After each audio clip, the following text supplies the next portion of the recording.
Now it's time for Straight on the Point with Jessie T from some undisclosed location somewhere in the world.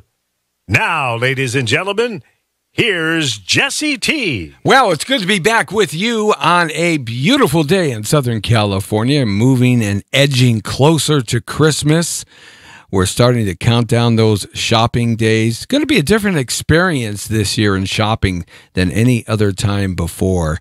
I know that because you can see the stores are not as crowded. Even the big popular box stores like Best Buys and Target, they're just not as crowded at this point in time like they have been in the past. Man, everybody is going online. And that's right where we are at on the Jessie T Show. We're online, and we're live, and we're ready. That's right, on the air and everywhere from the community to the world. It's Facebook.com/Jessie Torero, as well as our platform radiating off the power of voices.com, and on Instagram Live at Jessie Torero, and YouTube channel Jessie Torero, and the Power of Voices on YouTube, Twitter, LinkedIn, Google+, Pinterest, and so many others. We're proud to have you guys share our show here on the afternoon drive. That's right. We are driving this afternoon, and the traffic really wasn't too bad today. That's one of the things that I was very surprised about, and the traffic was horrendous yesterday. Don't know if you heard across the nation, but we had a homeless guy on the Florence overpass. That's a overpass bridge that goes over the 405 freeway on the way to LAX International Airport. He held up traffic because he was hanging off the edge, thinking he wanted to kill himself. For 90 minutes he was hanging out there, and the police and authorities knew all about this guy already because he had been in and out of jail locally for all kinds of vagrant things, and then of course he was kind of psychologically impaired, and so they had him dead to rights, but he was hanging there off the Florence Bridge, hanging about ready to drop down on the freeway. I thought they were going to bring out the big bag. Yeah, but they didn't. They somehow scooped him up. But 90 minutes, and that's why the freeway was so horrendous yesterday. I mean, I took the side street, back street action because I'm better than Waze or Google or any of those things because I've lived here for so long, so I know how to cut through the alleys and take the shortcuts around gas stations and 7-Elevens to get here. But every place was so crowded yesterday. I'd never seen it that crowded. The traffic was backed up all the way into the San Fernando Valley yesterday. And for those of you who don't know how far that is from Woodland Hills and Encino and the San Fernando Valley, you're looking probably about 35 miles. Of course, you know, it is a long way away in that respect when you're just driving it without traffic. But with traffic, can you imagine being in a 35 or 40 mile bumper-to-bumper traffic jam, and with only one way through from the San Fernando Valley to the Los Angeles Basin? It was insane. But today, it's been running great. It was running really perfect today. You can't imagine the difference and how nice it was. In fact, I left a half hour early thinking, well, I better get here because we have some guests that are supposed to show up today, but I'm sure they're stuck somewhere because you never know what's going to happen when you get on these highways and byways of Los Angeles. But I got here in time, got here in a great time. In fact, I didn't know what to do with myself. I mean, I was like, what do I do now? You know, I mean, it's not nighttime. I can't go, you know, have a party in my pants yet. Ah, yes. Thank you very much. But we are here nevertheless, and it's good to have you along with me, Jessie T, every Monday through Friday from 5 to 6. A couple of things coming up here. Of course, if you watch TV and you're into parades, the Christmas Day parade in Hollywood is coming up. That was pre-taped about a week and a half to 2 weeks ago, and we were out there. So look for Dan the Man and I, Jessie T, putting our mug in places perhaps mischievously it shouldn't be put in, but we had to get some TV time, you know, on network TV. So hopefully we weren't ended up on the editing room floor, which I've ended up many times on the editing room floor over the years, but hopefully that worked out okay. But look for that coming up here. They're going to be broadcasting that. I believe that's on the 21st of December, and the Santa Claus Hollywood Christmas Parade, the 87th annual Christmas Parade. Eric Estrada was the host and the one of the very important people sitting up there in the grandstands waving at everybody. And we had an opportunity to talk with him. So you can check out the Jessie T Show at YouTube channel, Jessie Torero, and look for that show as it was being shot. We were out on the red carpet, Dan the Man and I, doing our thing like we always do. Got to say thank you to Roger Neal for yesterday. Alex, America's pianist, what a terrific young man he is. I had the opportunity, he left some of his music with us, and I've heard about half of it. It's just terrific, man. That guy bangs that piano like it's unbelievable with the sounds he can make coming out of that piano in his musical ministry. And I thought it was really interesting on what he did across the world and what he's been doing for 20 years, and that is he's a classically trained artist, but also trained in jazz and has been trained in music school, but he's a minister as well. So he's combined that and has brought the message to all kinds of places around the world. So he was just terrific. And we're going to have to play some more of his music. He's got a CD of love songs that he did, about 14 or 15 love songs. So Alex Zolt, good to have him on. And we got to thank Roger Neal for setting that up for us. Just a programming a piece of information. On Wednesday next week, we have Janine Kasem is going to be with us. She's going to be on the air and everywhere with us. That's me, Jessie T, talking about Casey Kasem's death. Now, Janine is the wife of Casey Kasem, even to this day. They never got divorced. This was his second wife and his long-term marriage of over 35 years, I believe. And so she's going to be on talking about some of the charges that have been railed now and are being investigated, reopened completely for the murder of Casey Kasem, the voice of America. For those of you who are too young to know Casey Kasem, he was the voice of American Top 40 way before Ryan Seacrest, way before Shadow Stevens, way before anybody. He was the guy that did that for about 35 years. And American Top 40, this is Casey Kasem, counting down the hits every week. And he was listened to and heard around the world. In fact, I met him when I was a little boy. And I met him at Armed Forces Radio because he had a show that broadcasted out to all of our military men and women here in the United States and around the world on Armed Forces Radio. And that's where I met him when I was a little boy through my godfather, Harry Newman, Country Music Hall of Fame disc jockey and radio personality. And then I got to, of course, run into Casey over the years, being in the radio and TV business, as long as I have been. Met him at different conventions and went out and, saw him at different voiceover reads. He was the voice of Scooby-Doo. For those of you who liked Scooby-Doo, he was the voice of Scooby-Dooby-Doo, Where Are You? And so that was Casey Kasem. So he, in 2014, passed away. Now, he had some natural causes to his death. Some of those natural causes were things to do with his nervous disorders. He was getting something related to MS as in that family, that group of nerve diseases. My mother passed away of ALS, and that's in that group as well. And he was slipping pretty quickly, and there became a big squabble about his care, how he was being taken care of. The marriage of Casey Kasem to his first wife bore 3 children, and those 3 children are adults, not 20-year-olds, but 30 and 40-year-olds. And they contested that his current wife, Janine, wasn't taking care of him properly, and there ensued a big fight.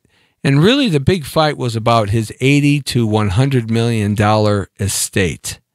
That really was the big fight. That's what it was all about.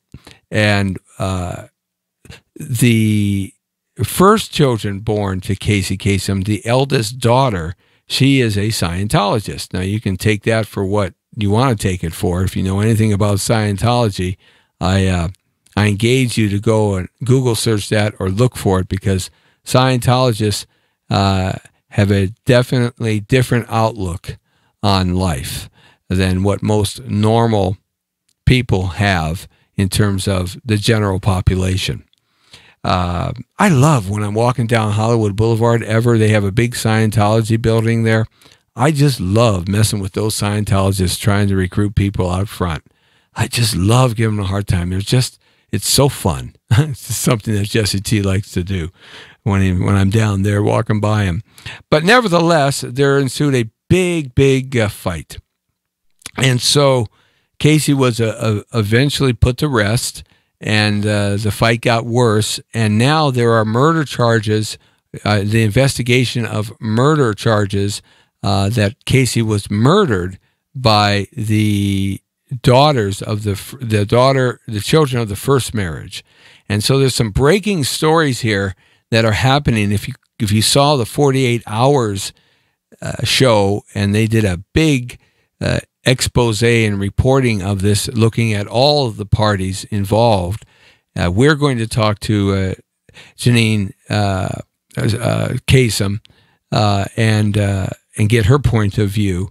And up there in Northern California, where the county DA has taken over the case, because there's enough evidence now for the DA to look at it and decide whether or not a murder charge will officially be brought against the children of the first marriage of Casey Kasem. So we're going to get an update about that, and that's happening right here on the Jessie T Show. It's an exclusive, and we're going to get that update sometime on Wednesday. We're going to talk to her probably around 10 minutes after 5 or so, and talk to her for around a half hour about the whole case. And come on in here, guys. Have a seat. Sit down. Grab who wants the red mic and who wants the orange mic. Peach and apples. Apples, peaches, and herb. I like that. That's right. But so we're going to be talking with Casey Kasem's wife next week about the new investigation of the murder of Casey Kasem. And then after that, we have a terrific actress who is now part of the cast of the terrific biker show that you guys are just loving so much. And that's the one that has a lot of Hispanic and Latino stars in it. Man, they are taking over TV. Man, I think brown hair and brown eyes, I got that. Yeah, when I first started, it was blonde hair, blue eyes, white skin, but now I'm brown. So maybe I should get more of a tan and change my name to Gonzalez. That's what I should be doing, right? Yeah, possibly. Right? No, nothing, Lee. Nothing's happening there. No comment. You're ignoring me again? My goodness. That's my job. Well, we just got two people that just walked into the studio. No, we don't sell Tommy's hamburgers here, but we do sell Der Wiener Schnitzel hot dogs. I'll take 2. 2 with chili on it, onions and cheese? Absolutely. I need vegan. Oh, vegan? Oh, my. Look at special order here. Okay, no problem. I'll give you some turkey dogs. No, that's not vegan. Yeah. Is that close enough? It's close enough. How about some spinach dogs? That sounds good. Yeah? Spinach dogs. Wow. Yeah, I That's just innovative. wait a minute. I think we're going into business together. Jessie, we might have something here. Spinach dogs. That's better than wiener dogs. Yeah, it's healthier, that's for sure. Yeah, that's We got true. plenty of traffic going through here. We could put up a neon sign. We'll be in business. We'll be all right. Look at, man, I like this guy already. He's a money-making machine. I mean, if you catch him on their YouTube show, introduce yourselves, will you? What's up? What's up? This is Daniel Lear, writer-director. And I'm Bayou Bennett, writer-director, co-director, writer with Daniel. And I am Bayou Bennett. That's right. Yes, aha! That's right. The Jessie T humor is taking over the place. So tell me, you guys, with your entrepreneurial spirit, you have got huge YouTube audiences. So I think I am going to go into business with you, and we're going to put a big sign out front. I love it. I love it. So, you're actually next to this famous diner over here. They shot some movies over here. The Dinosaur Diner? Yeah. Yeah. That's cool, man. Yeah, Dinosaur, but they're expensive. Oh. Man, you can't go in there for breakfast for $60 for two people. Yeah, I'm not kidding you, man. Wow. $65. Wow, man. Yeah. Look at, man, I'll go to the King Taco truck and get a couple tacos for 79 cents before I do. But they're good food. It's good food. It's wholesome, old style cooking food. Oh, you wow. can't find those coffee shops anymore in Los Angeles. But Dinosaur, that was originally a Dinosaur franchise. The Dinosaur started that franchise. They don't remember her. No, they don't. Well, tell us about her real quick. Dinosaur was see, you don't remember the Dinosaur show? No, man. I say that 5 times real fast. Dinosaur show, Dinosaur show, Dinosaur show. What year was that? That was in the 1950s. Cool, man. And she was a big star, singing star. She was from the South, and she had a movie career. And she was a huge TV singing star. And she had her own show for like 20 years, the Dinosaur Show. Wow. And every star, like, Ed Sullivan and like Dean Martin's show and like Frank Sinatra's show, variety show, everybody was on Dinosaur Show. And she was a Southern belle. with the blonde hair and the light eyes, good old Southern belle. I think she was maybe from Alabama or maybe Mississippi. From Arkansas. From Arkansas? Yeah. You guys have your own language in Arkansas. Yeah. Well, but I lost it. I don't have that. You don't have it anymore? I didn't want it. Not folks, to say anything bad. Forget about it. I say anything I want to say. It's my show. Right. That's right. If you really hear somebody speak from Arkansas who has never left the state of Arkansas and lived their whole life there, ducking tornadoes in Arkansas, then you have not heard language, the American language, like any other place in the world. Arkansasian, or whatever they call it, man, that's a language. It's true, yeah. Yeah, and when you get an Arkansas and an Alabama and a Mississippi together, it's like French, German, and Polish. Nobody understands anything. Well, you got to go to her little town. It's so beautiful. They call it Little Switzerland. Yeah. It's like, oh my God, it's so beautiful Eureka there. Springs, Eureka Springs, Arkansas. It's Yeah. like very artistic town. Is it like, it's amazing. It's beautiful. yeah, is it all art, like painters and sculptors and that kind of artistic? That's right, yeah. Right. Mm-hmm. Not so much actors or musicians, but more of the artisan kind of. That's right, yeah. Yeah, absolutely. So tell me about your show. You guys, we got a couple videos we're going to play. Lee, we got to play a couple videos here at some point or another. I mean, where'd you go? Oh, you're going to King Taco? Okay, good. Thank you. Jesse, I feel like I instantly, as a documentary filmmaker, want to roll a camera on you. You're a very interesting guy. Oh, well, thank you. That's what I keep telling Mama T at home. I'm really interesting. I'm really interesting, honey. Jump in the shower with me. I got to go to work. Oh, and Lee says I have to have the tender touch. Oh, my God. The tender touch, yes. Mama T's been in my life for a long time. I've been trying to get rid of her for 43 years. Since I was 15. Wow. I'm just having no luck. You got any hints? How you can help me? I left the country, went to 43 nations and 300 cities trying to get away from her, and I never could. Mamas don't go away. Well, that's Mama T. Yes. Last night I did sleep in the doghouse. On the couch. That's a regular place for me. Absolutely. So you've got this great YouTube show, and we're going to play one of the trailer clips in a second, one of the little teaser things you guys put together. We got a couple of those lined up. And but tell me about this. Your show is, guys, their show is ever so popular. It's called The Dream Team. The Dream Team. Dream State, right? And it's sort of like, it's like they're interviewing all these great stars, all these people that had some sort of contribution towards their art.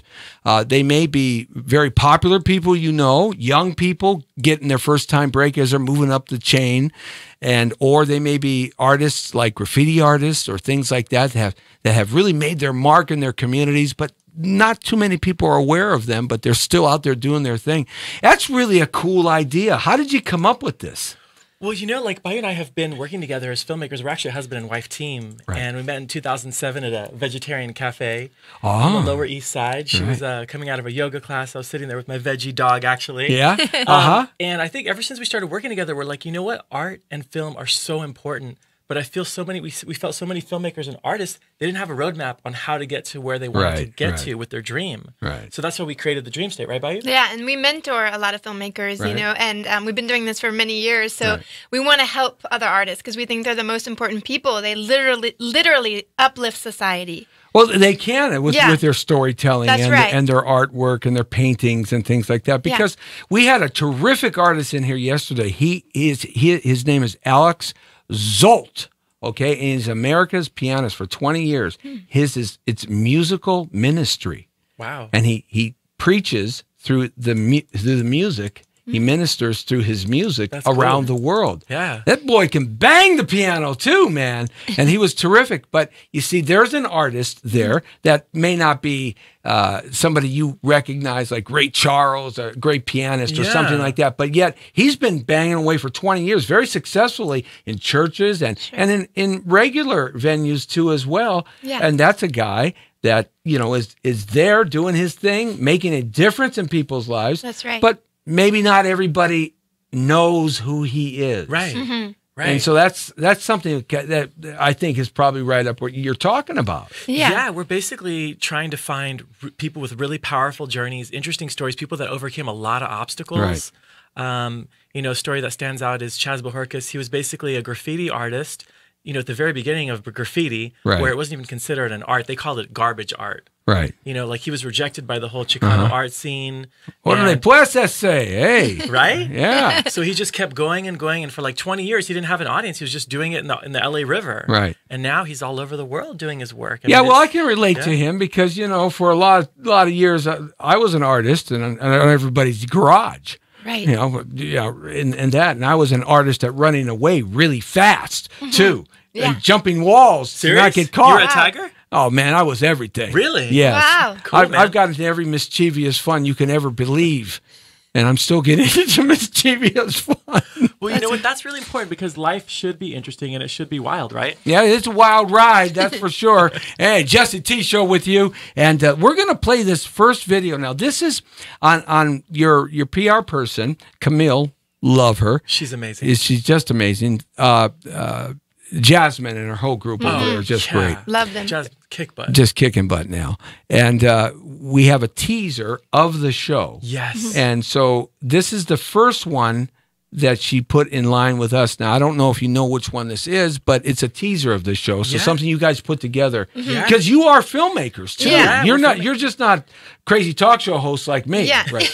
right. Yeah, we're award-winning filmmakers for multiple times, working with celebrities and actually doing music videos, documentaries, commercials, and all of them have some sort of a message. In fact, do you want to tell them about Mark Ruffalo? I like Mark. I know Mark. He's Yeah. so cool. Yeah. We were just actually driving by here on the Sepulveda, Right. and there's a huge oil field there. Yeah. We actually shot this whole piece there with Mark, and he was basically, fighting for low-income communities that live next to oil and gas facilities that are getting totally poisoned by these places. Yeah. And just all about, we got to get away from oil and we got to get away from oil specifically, and get more into renewable energy. That'll never happen.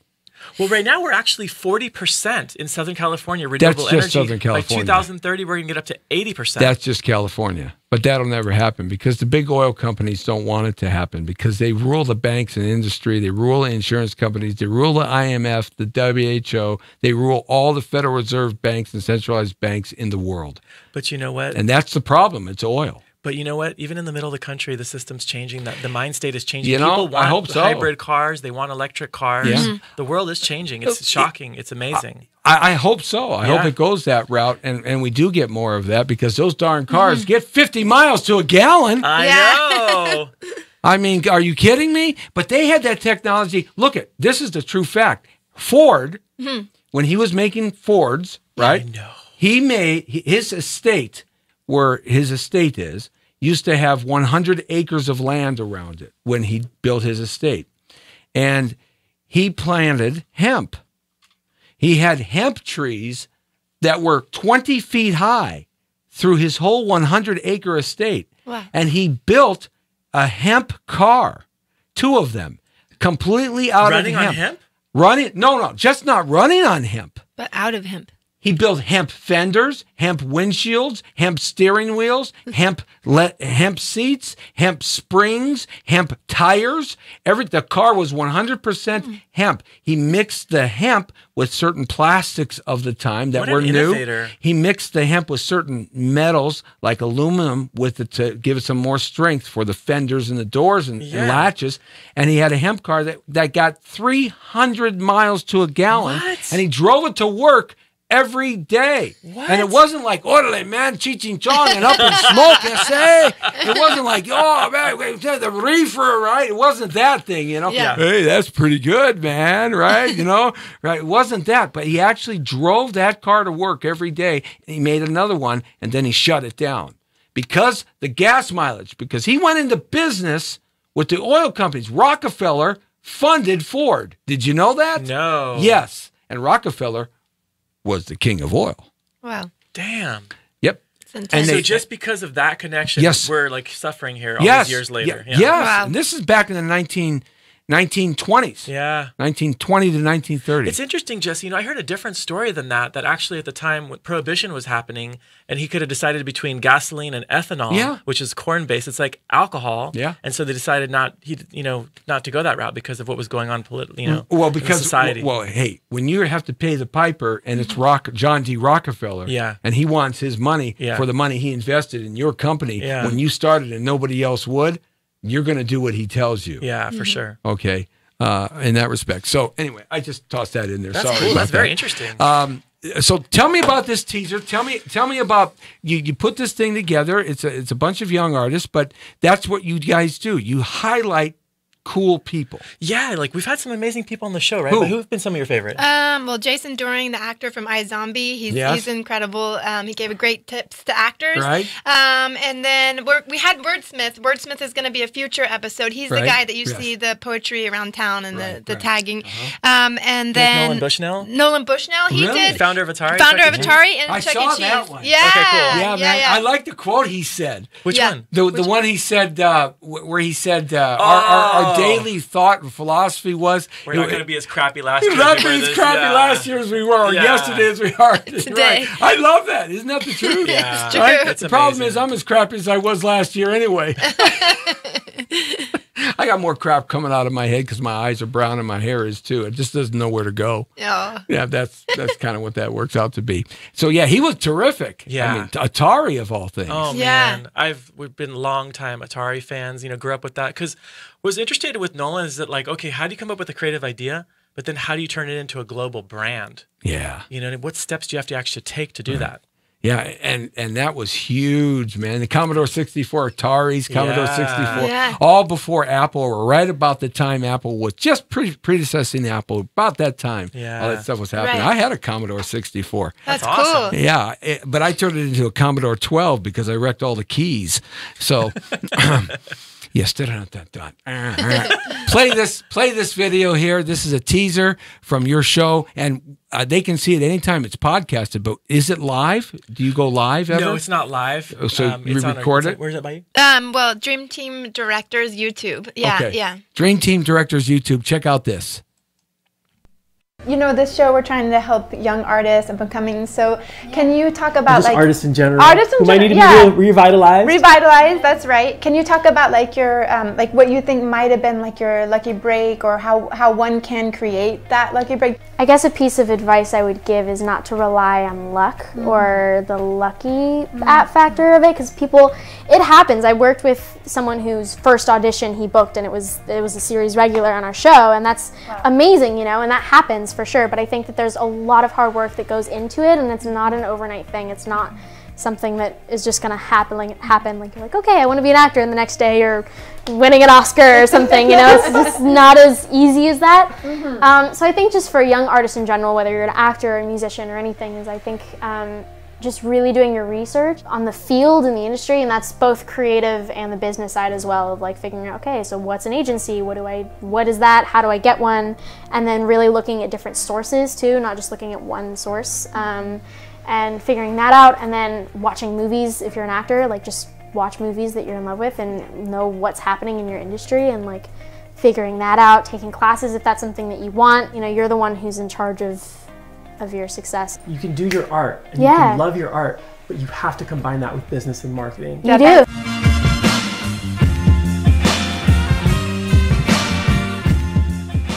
All right, man, the dream state, that's just a little piece of the action that goes on. That little girl's amazing, man. Isn't She she? just co-starred in a movie with Nicole Kidman. I mean, can you figure? She's amazing. I mean, wow, huh? Yeah. I mean, you're going to get this role, and your opposite is going to be Nicole Kidman. Okay. Yeah. How do you go up the chops with Nicole Kidman? Serious. I mean, how do you, especially if you're doing a scene with her, and especially if it's a master shot and they're both in the same shot, right? How do you, it's like, right? Absolutely. So as filmmakers and music video makers, when you approach that and you're using actors, and I suppose you give a lot of people their first shot. You work with a lot of youngsters as well. Do you find it easier to work with people that are just coming up, or people that, because they're more malleable, you can adjust them, or people that kind of have been around for a while? What do you think, Bayou? Well, I think it's both have benefits. The ones that are coming up, it's easier to work with, and we're really good at helping them turn into superstars. In fact, we turn a lot of them into superstars. Right, I read that. Yeah. So, but I think I really work well with all types of actors. You know, the top celebrities to the young guys, and we co-direct, and I work a lot with the actors, and Daniel does a lot of the cinematography, aspects, the camera and the movement and the styling and that type of thing. So. Is it work out better that you guys have this simpatico going on, because you're dealing with the equipment, the camera, the cinematography, and you're kind of dealing with the setup and the scene and the look, and do you have this unconscious kind of behavior that goes on where you can kind of look at each other and get a message across, or is it like, "Rawr, cats and dogs"? No, it's crazy. You worked with someone who your idea just contributed to their idea, and their idea contributed to your idea. It's kind of a miracle. It's beautiful. Yeah. And what's really cool when you're co-directing is that when shit starts hitting the fan, you can split up. Yes. For example, the sun's going down, so she can go over and direct some kind of like drone shot, right? And I could do some other kind of scene. So sometimes you shoot these sometimes 17-hour days. Yeah, I know. And so one person could take a break for a second, the other person could deal with it. But if everything's on your own shoulders, it gets more challenging. And I'll give you guys a piece of advice, man. Yeah. Okay? I've only been doing this since Moses walked the earth. Okay? Okay. All right? But he's been doing it since we came out of caves. So I just, yes. Before. Before he came out of caves. That's right. So look just feed me well and I'll do anything. Thank you. No pizza, no fat burgers. Get some food on that set, and you got me for 4 days. It's true. Hey, man, if you can't pay people, feed them well, right? Yeah, you're so true. Isn't that the truth, yes, right? Yeah. Right? I mean, just feed me, baby. Yeah. That's right, because I haven't eaten in 6 weeks. Do you love food, Jesse? I love everything. Okay, cool. That's a problem. Yeah. That's cool. I even love you now. Oh, that's sweet, man. Thanks. Sweet. It's all right. We love you gotta too. have a blonde wig. The red hair's not. I'm not into it though. Okay. The Scott Irish thing is cool. I like the gig and the beard, kind of the rough look. Yeah, baby. He's Israeli. Right. Oh wow, Israeli, Jewish. I don't care what you are, man. You can be French, German, Israeli, French, German, Jewish, African American, Israeli. I don't know. It don't matter to me. Kind of cute. Yeah. Thank you. But I want you to know, she's a lot cuter. Oh, thank you. That's sweet. Thank you. That's right. Mama T, I want to come home. Okay, please. That's right. So, but that relationship you guys have had, that adds to the flavor of what comes out at the end. I think it's different than if it's just you doing the whole thing or you doing the whole thing. You get that combination, and you can see the difference. That's right. Let me talk about you playing the female characters and playing the male when we write our scripts. Yeah, when we co-write, it's very much like I bring in real life experience, and if he was just writing it, he may not know how the female character would feel, and vice versa. Same with the guy, and he writes that role, and we're really good at that. Yeah, so you and that's the mix at the end, and especially when you start talking small little genres like music videos, which you have 2, 3, 4, 5 minutes, bang, and you got to get that story in the lyric first off, you got to figure out what the story is in the lyric, because they make the lyric and they make the song usually before they make the video, or about the same time. They don't make the video first, then make the song. That's true. So now you got to fit the story within the lyric rather than fitting the story up here and then it comes out in the words. It's the opposite. Yeah. So you have a short period of time to do that, and so that combination, it probably works to the benefit rather than one person. I think so. Music videos are cool, man. Yeah, we're about to. Oh, go ahead. Yeah, they're very experimental. I think you would dig. I think you'd Yeah. be very good at it because you seem like you have a lot of wild ideas. Lee, what do I say to that? You're right. Thank you. This guy was holding up the 405 freeway yesterday, and it was a nightmare getting here. It was a vagrant hanging off the Florence Bridge onto the 405 freeway, deciding whether or not he wanted to fall and kill himself on the freeway, Jesus. right? So he held up traffic all the way back to San Fernando on the 405 freeway. That's God a long way. damn. And I hit the freeway in Burbank, right? Yeah. Coming my normal time, and I get there, and Florence is over here, kind of that way from us. And so I thought to myself, what in the world's going on? Man, why don't they bring out the big airbag that they have, right? Yeah. And then they could have 500 midgets. I know I'm not politically correct, but everybody knows I'm not politically correct. But 500 little people carrying the airbag, it could be like the Ringling Brothers Barnum and Bailey Circus Yeah, man. trying to catch this guy with 500 midgets holding the airbag. What a scene that would be. Totally. Would that be totally funny? Hell yeah. Right? The guy would be dead before the bag and the little people. It's just That's a true. spectacle of them running around here. Little people with the big, huge, giant airbag. Okay. Thank you. I used that one to talk myself out of a ticket. That's all right.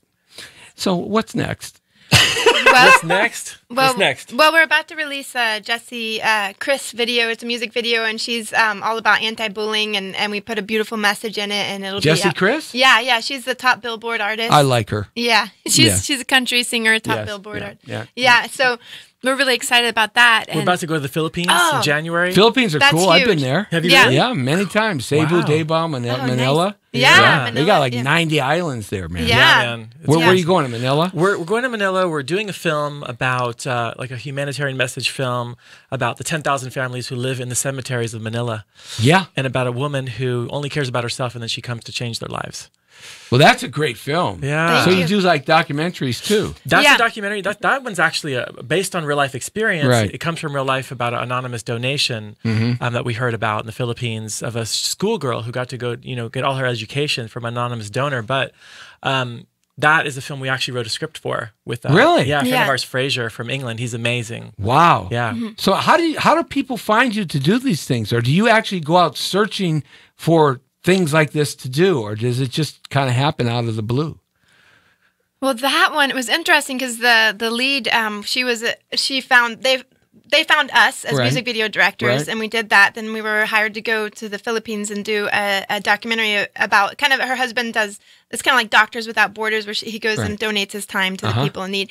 And then we wrote the script, and she loved it, and she funded it. And so, that's how that unfolded. Well, that's a big portion right there, funding it. Thank Yeah. you very much. Yes. I like that. That's right. Yeah. You got to have some money, man. You got That's to. right. You got to. Things Otherwise, don't you're happen. shooting with Polaroid cameras. Yeah. Yeah. That's nice. Well, that's Yeah. good. So that's cool. Then she looks for you. She's got a little bit of budget. Yeah. Man, could it be a better life or what? You know No. what? It's a huge blessing, Jessie, to be able to have ideas in your mind and visions in your mind, to be able to make them a reality. Do you believe in manifestation, where if you think of something, it happens? Absolutely. Or do you believe that things happen because they're supposed to happen that way? No. Or do you believe that hard work is the only thing that creates something to happen? I think the first step is manifesting with positive thoughts. You think so, I know so. Yeah? 'Cause- Tell me why you know. Because I do it all the time. Yeah? I write down my Okay. goals, All right. and they come true. I want to win the California lottery. Okay, I'll share it with you, but don't tell Red over here. Okay? Shh, don't want nobody to know. Okay? Okay, so that thoughts. Yeah, no, okay, so it's... I'm sorry, I just wanted to smell all a perfume. good, man. That's sweet. So Jessie, it is positive thoughts, but the second thing you said is positive thoughts going into action, like, and also not having any negative thoughts or being stronger than others. You get him to pay for the ticket. Okay, the lottery ticket. How many though, Jessie? Oh, darn it! I'm not getting specific enough. You have to get You have to be very specific. specific. Yeah, do you? Yeah. So when you ask for something, you have to ask for it in a specific way? Yeah, Well, for yeah, example, give you an that's example. right. You're like, I want to meet a great girl. Okay. But This then, is a true story. Is Tell this the true story. Okay, I want to know the it true should story. be, I want to meet a great girl who started her high school drill team, dance team, Yeah. who is also a professional dancer, who also is interested in filmmaking, who wants to change the world, who is funny, Yeah. who is cute, who has a big imagination, who has Yeah. a big heart, Right. who likes fashion, who likes style, who likes to travel. Right. Right? Yeah. That's more specific. So Boy, you got you to are be really getting really specific about. specific. You got to be really That's specific me. about what you want. Right. And so you were thinking about this, Yeah. right? And you know, I actually wrote it out, man. you were on a yellow pad. Yeah, I wrote it out. Man, he went legalese on me, man. He went yellow pad. And I here's like even that. wilder. Yeah. I was over on. Okay, so Wait a we. minute. Were you? I wrote down my ideal person. And he And- wasn't around yet. No, we met. Okay, Oh. get this. We were on the Lower East Side, New York, and I know it well. Yeah. Okay, so I was on Used what to hang out street? in all those old buildings. Oh, Jesse. This is a crazy. She lived on 11th Street between B and C, and I did too. Yeah, yeah. We didn't You know meet. where that? We didn't You know meet. where that is, Lee? Right? It's a Lower East Side. Lower East Side. Village, Yeah, yeah. East When Village. it all used to be, it's not like it is today. Yeah. Oh, nice. Okay, Yeah, nice. Yeah. yeah. So then I had another boyfriend at that time, and so Right. we didn't meet. Right. Okay, then I moved in different places, and then I moved to Norfolk, and he was on Suffolk. We Get out. met Right next to each other. Get right out next of to each here. other. We met right before I went to the Middle East. I was a teacher of Right. filmmaking, and there was there was one table, and I sat down and I sat next to him, and he was like, "Oh, I'm doing documentaries." I was like, "Me too," and I put Daniel Editor on my phone. And That's then where I started in this relationship. You're That's right. Daniel Editor. Yeah. Daniel Editor for years. Well, that's better than being Daniel the Jerk. That's true. That's true. That's true.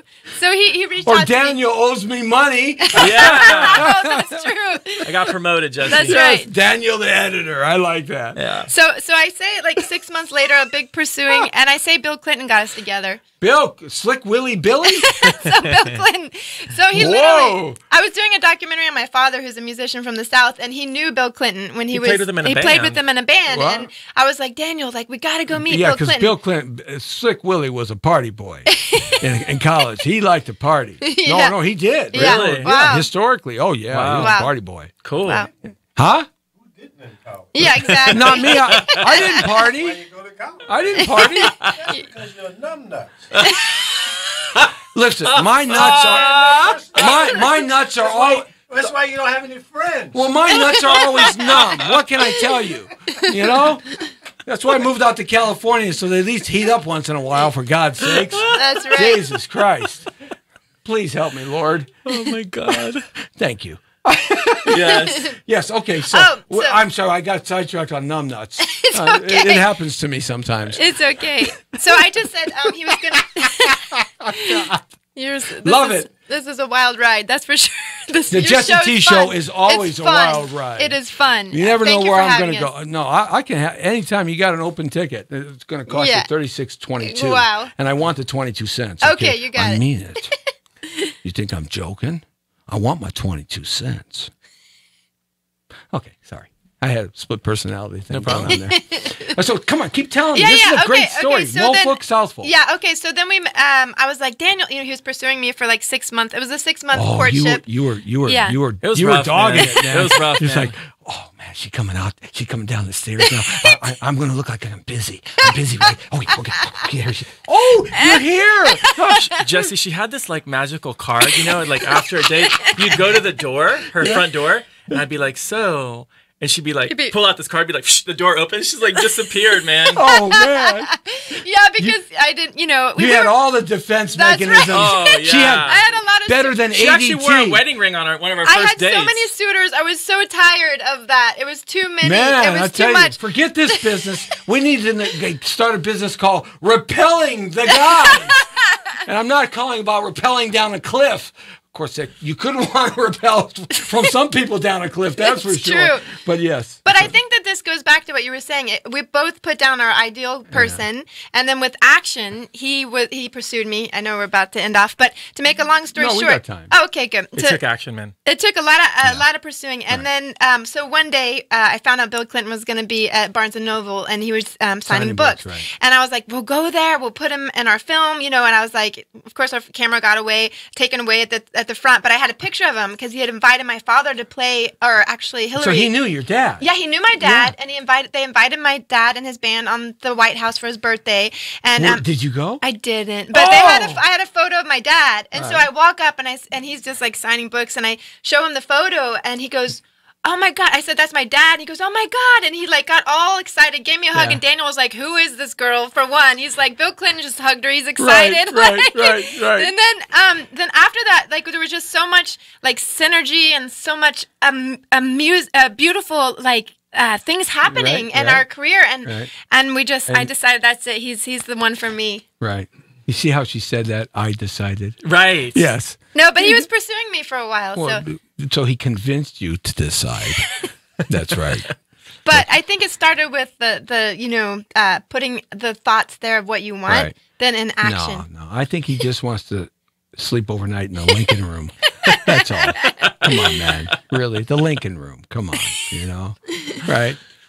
That's funny. But that is fun, Yeah. Bill Clinton. I mean, I'm not a big Clinton fan, okay? Sure. And I'm not a big fan of a lot of people that are fans of people out here normally. I'm really on the opposite side of the coin on a lot of stuff.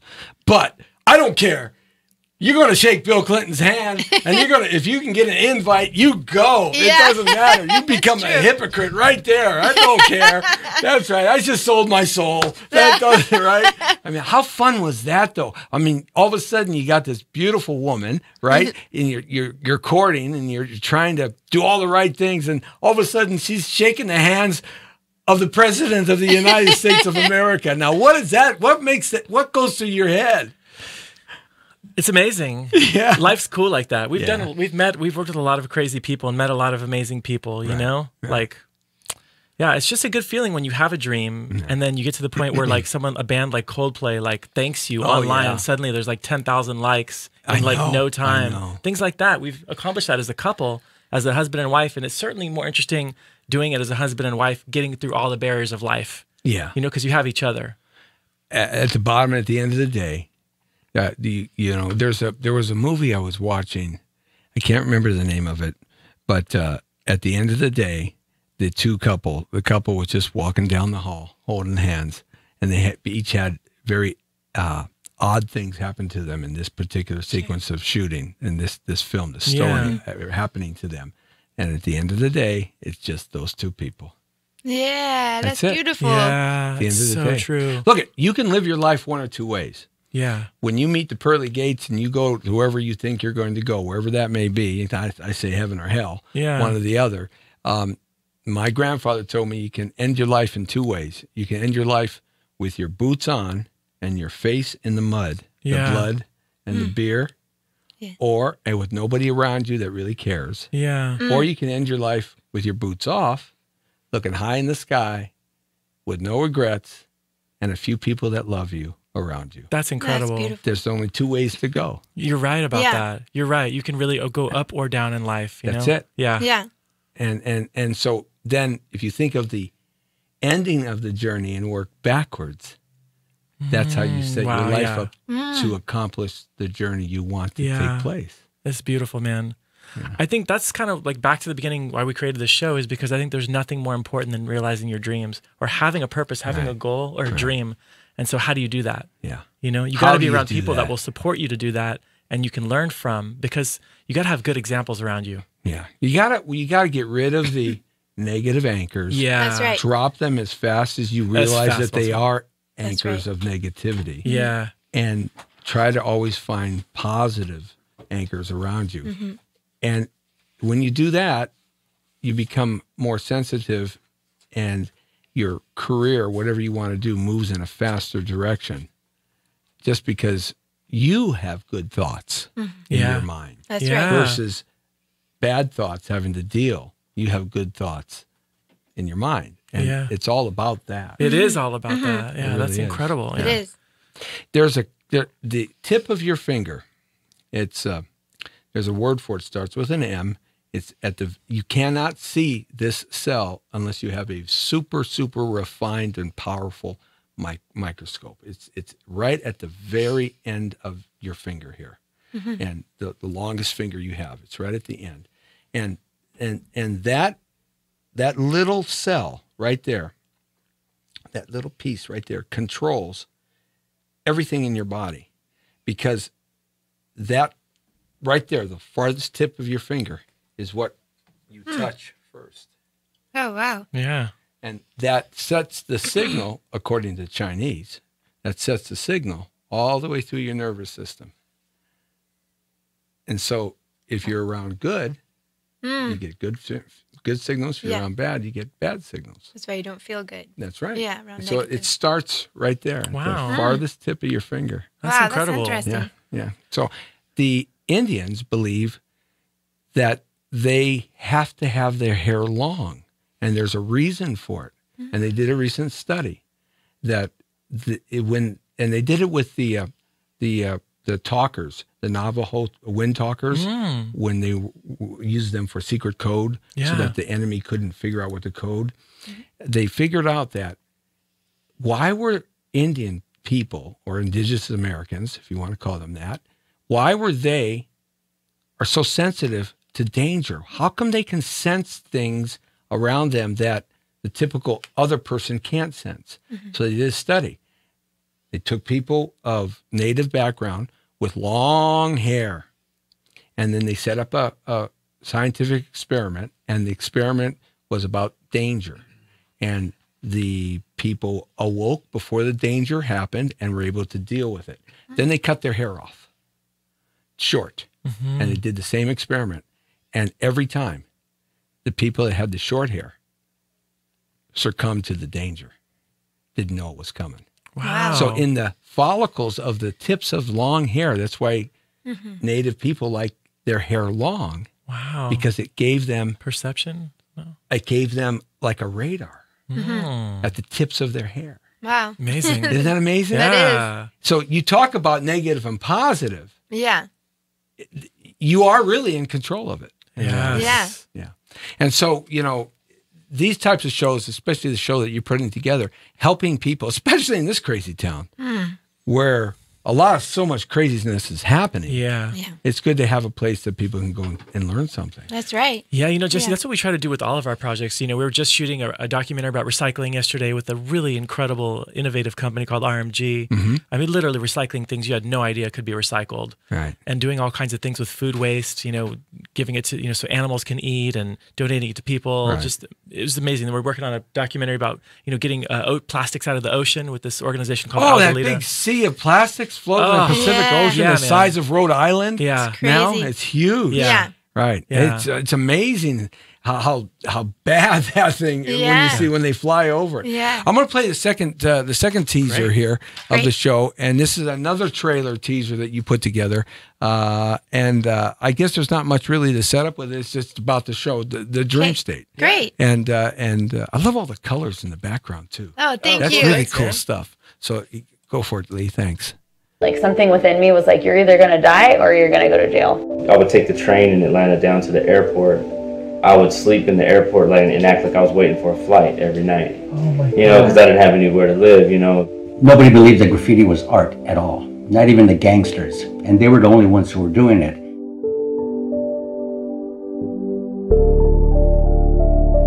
It was terrifying to think about going on the air without being fucked up. Like I was always on something. Every day that I got up, it was still the pursuit of that goal and that dream. And getting someone to believe in me was always a challenge. I saw my dad get beat up by the police. Me constantly hassled by the police. Being an artist, I said, I need to create a language that represents me. Something that people can respect.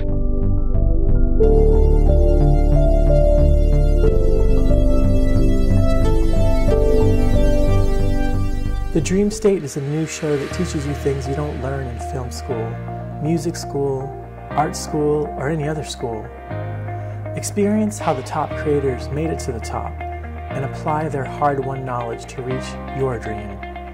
Because in life, there's nothing more important than a dream.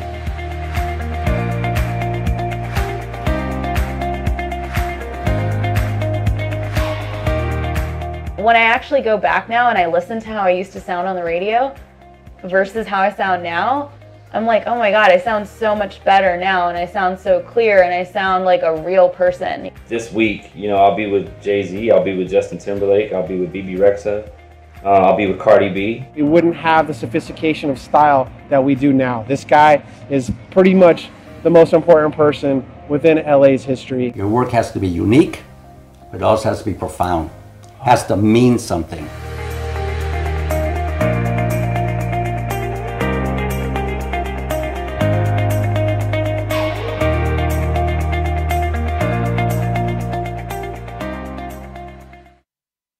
You know, that's really cool. And we were talking off camera there about some of those people in there and their stories. They were somewhere so bad, and yet they picked their bootstraps up, and now they're somewhere so good. And that's kind of what your show is about. I like that video because that really showed the contrast. Yeah, That's right. that was like our original vision for the show. You know, like our friend Divine Evans, who was literally like homeless sleeping in the airport, and now it's like Rihanna, Justin Timberlake, Dr. Dre. Yeah, I know. Isn't it amazing? Yeah, it's so cool, man. But it's for people who are kind of down the dumps, but they know that they've got it in them. And well, how do I do it? They just go watch our show, and somebody's going to inspire them and get them back on track. Because again, not just filmmakers, artists are the most important people on this planet. In my mind, I might get some kickback on that, but just because we create other realities and uplift the society, open minds, and make them think. Well, science comes out of art because it's the imagination of a person's brain. That's and they're so connected together Einstein, to come up with an interesting thought. That's right. So it's all creative.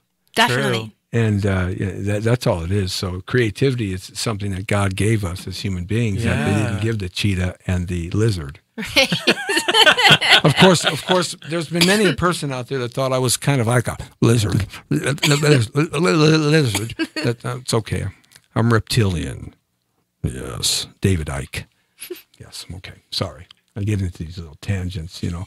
I'm ADD, EFG, HIJK, elemental P. I'm so messed up, I don't even know how messed up I am. Just want to say one thing. I'm so glad that you just made a joke of that, because I don't believe in any of Neither do I. Thank you. Good. Neither I don't do I. believe it. I don't believe in labels. I think that we're all creative and are different people, and there you go. We don't have those issues. I used to tell my mama when she was switching my butt with a switch I had to get, it wasn't me. I'm not like that. I'm not like that. And she said, yeah, whack. Thank you very much. The Dream State, everybody. What a great show. We could talk for hours. You got to come back. We have to talk some more. Maybe I can come out on the set. We can do a live remote from what you're doing, follow you around for a half hour, an hour. I do that kind of stuff. Really? It'd be kind of cool. And I can, taste the food. Yeah. Yes, absolutely. Hey, check them out on YouTube. Big site, lots of followers. Subscribe to them. The Dream State, right? Yeah. .com. Dream Team Directors. Dream Team Directors. Okay, I got that right. And they're just terrific. You can see the wonderful creativity and the sincerity in these folks and these people. Right on, man. I love it. Thanks a lot, guys, for checking. Thanks so much for having us on the show, man. The Jessie T Show, baby. Woo! That's right. The Brown Beauty is off duty. See ya. I need a job, okay? A little bit of some work my way.